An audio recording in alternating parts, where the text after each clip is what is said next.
नमस्कार दोस्तों उल्टी जो है ये एक अनियंत्रित अनैच्छिक शारीरिक प्रक्रिया है जो कि पेट के अंदर मौजूद पदार्थ को मुंह के रास्ते बाहर निकाल देती है। मतली या जी मिचलाना के दौरान रोगी को ऐसा महसूस होता है कि उसे उल्टी आने वाली है, लेकिन वास्तव में उल्टी नहीं आती। उल्टी और मतली के काफ़ी सारे कारण होते हैं और ये बच्चों, वयस्क और बूढ़े सभी उम्र के लोगों में हो सकता है। हालांकि गर्भावस्था में उल्टी आना या कैंसर के उपचार की वजह से उल्टी और मतली की समस्या आम हो सकती है। लगभग आधी से ज़्यादा गर्भधारण करने वाली महिलाओं को उल्टी और मतली सुबह के समय प्रभावित करती है, जिसे कि सुबह की बीमारी यानी कि मॉर्निंग सिकनेस कहा जाता है। दोस्तों, बात की जाए उल्टी और मतली के बारे में कुछ फैक्ट्स यानी कि तथ्यों की, तो उल्टी और मतली कई रोग के सामान्य लक्षण होते हैं। उल्टी और मतली से होने वाली परेशानियां इनके होने के कारण पर निर्भर करती है। फूड पॉइजनिंग, समुद्री जहाज पर रहने से यानी कि सी सिकनेस, सफ़र करने से यानी कि मोशन सिकनेस और कैंसर थेरेपी वगैरह, इन सभी कारणों से होने वाली उल्टी और मतली काफ़ी हानिकारक हो सकती है, क्योंकि इनसे शरीर में पानी की कमी यानी कि निर्जलीकरण हो सकती है। दोस्तों, उल्टी जो है ये शरीर में लहरों की तरह आ सकती है। जैसे ही शरीर का संचालन विपरीत काम करने लगता है तो उल्टी आने लगती है। इसके अलावा उल्टी की लहरों के कारण पेट और ईसोफेगस की परत खींचने लगती है, यानी कि उसमें तनाव आने लगता है, जिस कारण से पेट की सामग्री मुंह के बल निकलने में मजबूर हो जाती है। कई बार खांसते समय और फेफड़ों से बलगम निकालते समय भी उल्टी जैसे लक्षण अनुभव होते हैं, लेकिन वो उल्टी नहीं होती, क्योंकि उल्टी सिर्फ पेट से ही आती है। दोस्तों, रेचिंग यानी कि उबकना पेट और ईसोफेगस के कार्यों की विपरीत क्रम प्रक्रिया होती है, जिसमें उल्टी के बिना सूखी उबकाई लगती रहती है और कई बार इसको ड्राई ह्यूज के नाम से भी जाना जाता है। उल्टी और मतली की गंभीर स्थिति में मेडिकल उपचार की ज़रूरत पड़ सकती है। यहाँ तक कि कई दवाइयाँ भी हैं जिनसे कि उल्टी और मतली जैसी समस्याएं हो सकती है, जैसे कि बेहोश करने वाली कुछ सामान्य दवाएं। बहुत ही कम मामलों में उल्टी और मतली से कोई गंभीर और जीवन के लिए हानिकारक स्थिति पैदा हो पाती है। तो दोस्तों, सबसे पहले तो हम यही जानेंगे कि मतली और उल्टी के लक्षण क्या होते हैं। तो दोस्तों, मतली जो है ये अक्सर अनियमितता महसूस करने के कारण होती है, जिनमें पेट में परेशानी, चक्कर आना और चिंता शामिल है। अक्सर जब भी ऐसा महसूस होता है कि उल्टी आने वाली है तो ऐसा लगता है कि ये भावना पेट से आ रही है, लेकिन वास्तव में इस भावना पर ज़्यादातर नियंत्रण दिमाग का ही होता है। उल्टी आने से अक्सर मतली की संवेदना कुछ समय के लिए कम हो जाती है। उल्टी तब होती है जब पेट ज़बरदस्ती उसकी सामग्री को मुंह के बल बाहर निकाल देता है। अगर पेट से सामग्री और द्रव खत्म होने के बाद भी उल्टी की लहरें उठती रहें तो इसे ड्राई ह्यूज कहा जाता है। और जब उल्टी से शरीर का तरल खत्म होने पर निर्जलीकरण यानी कि डिहाइड्रेशन हो जाता है तो मरीज़ के होंठ और मुंह सूखने लग सकते हैं और ज़्यादा प्यास भी लग सकती है। रोगी का पेशाब आना कम हो सकता है या पेशाब का रंग गहरा हो सकता है।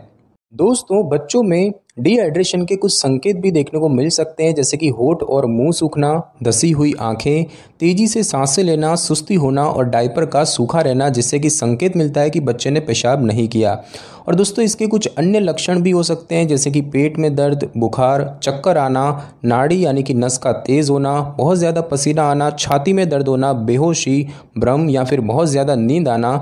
तो कुछ इस प्रकार के लक्षण भी हो सकते हैं। और अब हम दोस्तों जानेंगे कि मतली और उल्टी क्यों होती है, इसके होने के क्या कारण हैं। तो दोस्तों, उल्टी और मतली दोनों ही दिमाग के उसी भाग द्वारा नियंत्रित की जाती है जो कि अनैच्छिक शारीरिक कार्यों को नियंत्रित करता है। उल्टी जो है ये वास्तव में एक ऐसा रिफ्लक्स है जो कि दिमाग के संकेत पर काम करता है।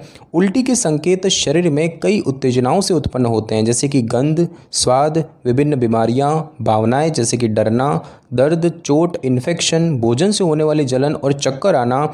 इन सब जैसे शारीरिक परिवर्तनों के कारण जो है उल्टी के संकेत उत्पन्न होते हैं। इसके अलावा उल्टी और मतली के और भी कई कारण होते हैं, जैसे कि सबसे पहले बात की जाए पेट और गले में जलन के कारण उल्टी और मतली लगने की। तो दोस्तों, पेट की परत में या गले में होने वाली जलन जैसी समस्याओं के कारण ईसोफेजाइटिस या तीव्र गैस्ट्राइटिस यानी कि एक्यूट गैस्ट्राइटिस जैसी समस्याएं होने लगती है।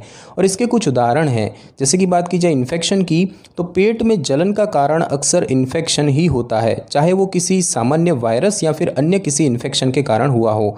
ऊपरी पेट में एक ऐंठन के रूप में दर्द पैदा होना भी उल्टी और मतली का कारण बन सकता है। बुखार और ठंड लगना भी मतली और उल्टी लगने का कारण हो सकता है। नोरोवायरस और रोटा वायरस से फैले इन्फेक्शन के कारण या हेलिकोबैक्टर समूह के वायरस जैसे कि एच पाइलोरी से हुए इन्फेक्शन के कारण भी उल्टी और मतली लगने लगती है।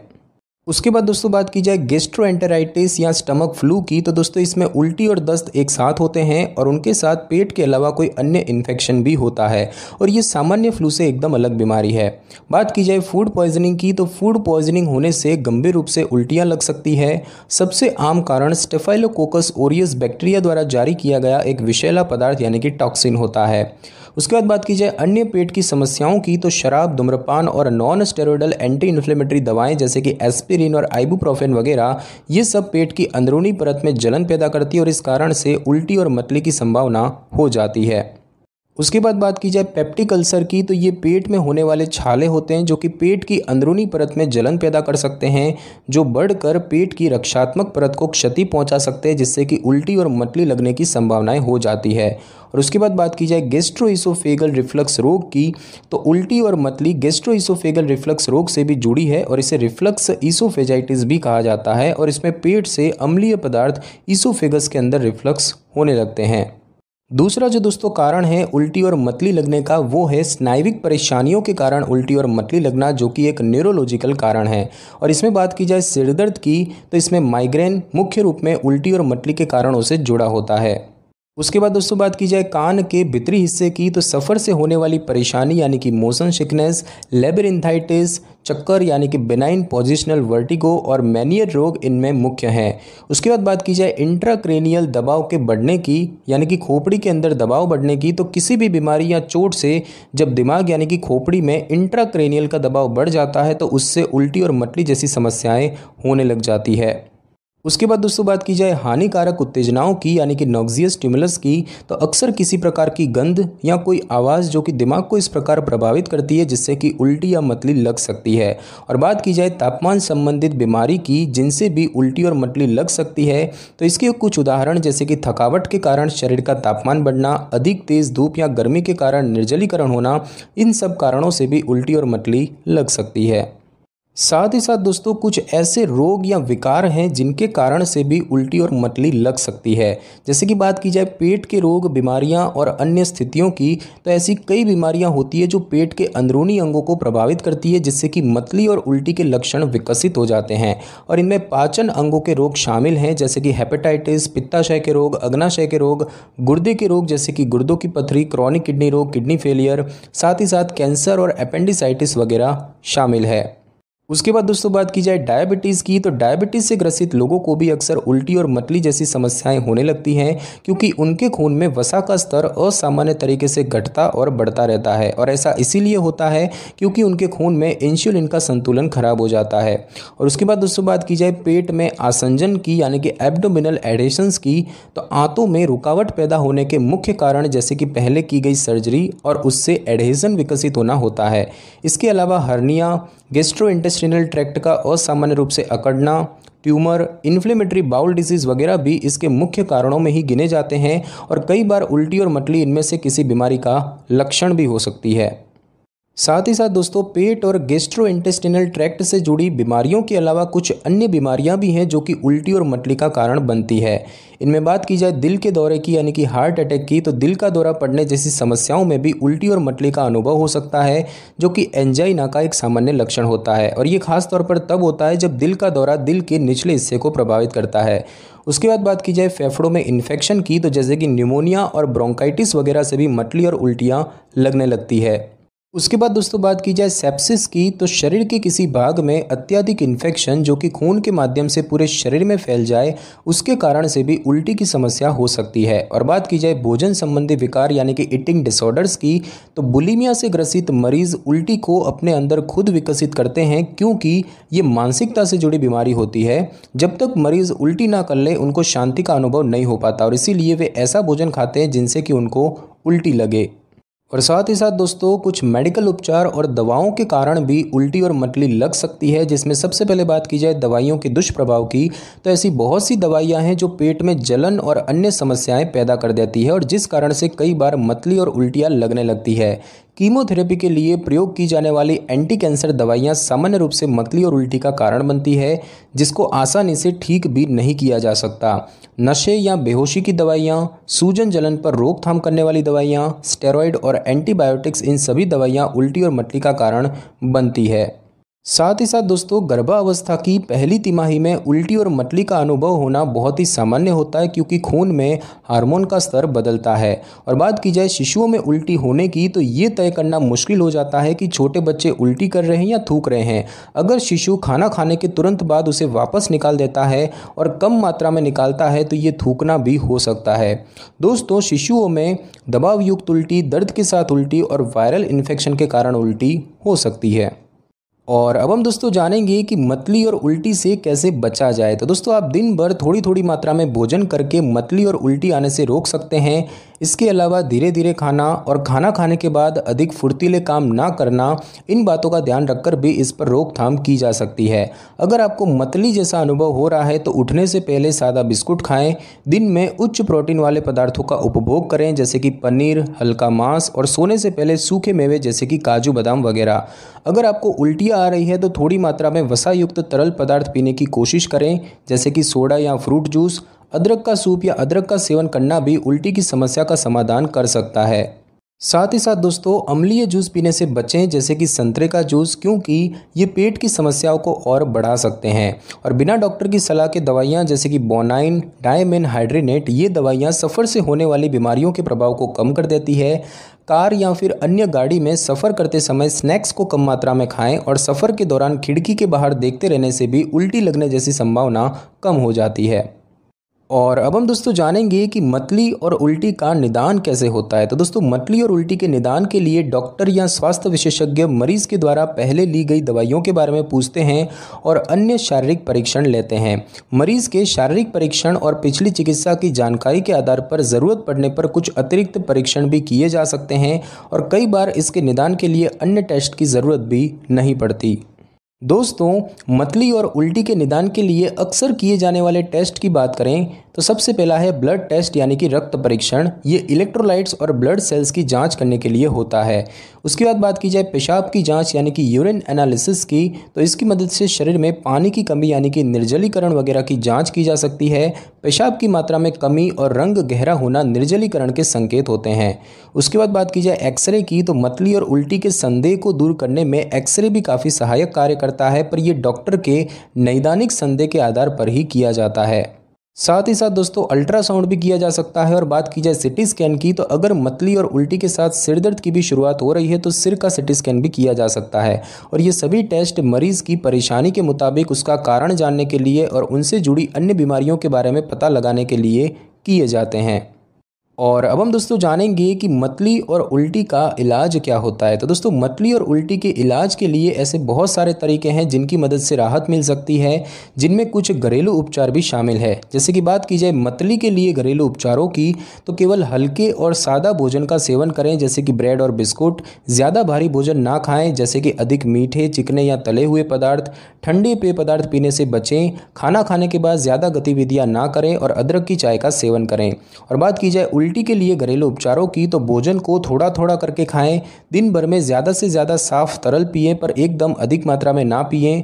जब तक उल्टियां पूरी तरह से बंद नहीं हो जाती भारी भोजन का सेवन ना करें। साथ ही साथ आराम करें। पेट के लिए हानिकारक दवाएं ना लें, जैसे कि नॉन स्टेरॉयडल एंटी इन्फ्लेमेटरी दवाएं और कॉर्टिकोस्टेरॉइड्स। और इलेक्ट्रोलाइट का स्तर ठीक करने के लिए रिहाइड्रेशन का उपाय अपनाएं। साथ ही साथ दोस्तों गर्भवती महिलाओं को सुबह उल्टी और मतली की समस्या हो सकती है, जिसे कि मॉर्निंग सिकनेस कहते हैं। तो उनको सुबह बिस्तर छोड़ने से पहले हल्का भोजन और दिन में हाई प्रोटीन युक्त भोजन का सेवन करना चाहिए।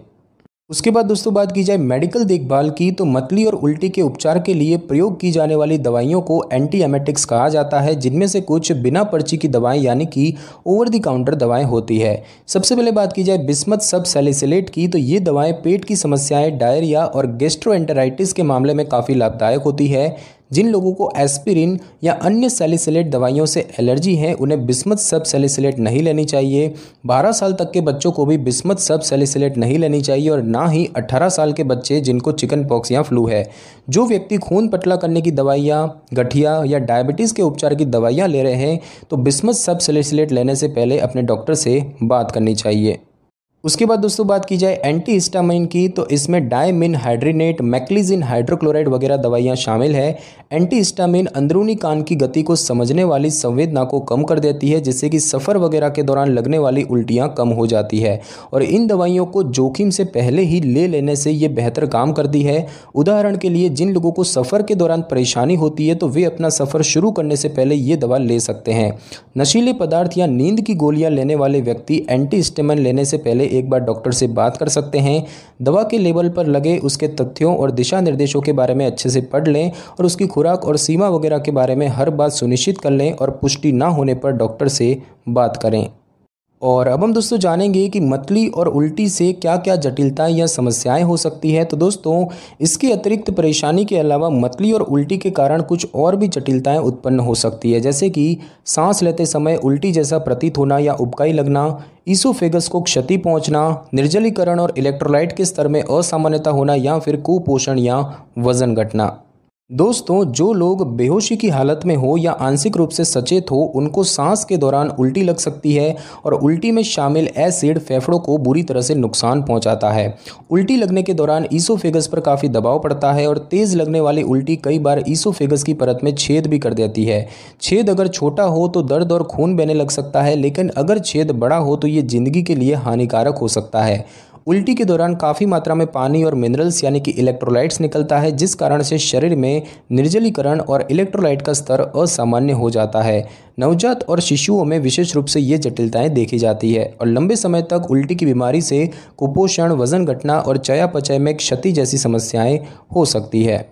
और अब हम दोस्तों जानेंगे कि उल्टी या मतली आने पर आपको डॉक्टर के पास कब जाना चाहिए। तो दोस्तों अगर उल्टी और मतली के साथ आपको कुछ और भी लक्षण दिखाई दे रहे हैं तो आपको तुरंत डॉक्टर के पास जाना चाहिए, जैसे कि सीने में दर्द, पेट में दर्द होना या ऐंठन होना, साफ दिखाई न देना, उलझन महसूस होना, तेज़ बुखार होना, उल्टी में मल जैसी बदबू आना या फिर मलाशय से खून बहना। साथ ही साथ दोस्तों अगर उल्टी और मतली के दौरान सिर में दर्द महसूस हो जैसा कभी पहले न महसूस किया गया हो तो भी डॉक्टर के पास जाना जरूरी है। और इसके अलावा प्यास लगने, मुंह सूखना, गहरे रंग का पेशाब होना, कमज़ोरी और चक्कर आने के दौरान भी डॉक्टर की सलाह लेना जरूरी है। वहीं अगर उल्टी के दौरान खून भी साथ आए तो भी डॉक्टर के पास जाना चाहिए। तो दोस्तों आज की इस वीडियो में बस इतना ही। अगर आपको मेरी ये वीडियो और जानकारी अच्छी लगी हो तो वीडियो को लाइक और शेयर कर दीजिए और कमेंट करना बिल्कुल भी ना भूलें। और अगर आप हमारी चैनल पे नए हैं तो चैनल को कर लें सब्सक्राइब और बेल आइकन के बटन को ज़रूर क्लिक कर लें ताकि मेरी नई वीडियो की नोटिफिकेशन सबसे पहले आपको मिल सके। Thanks for your time.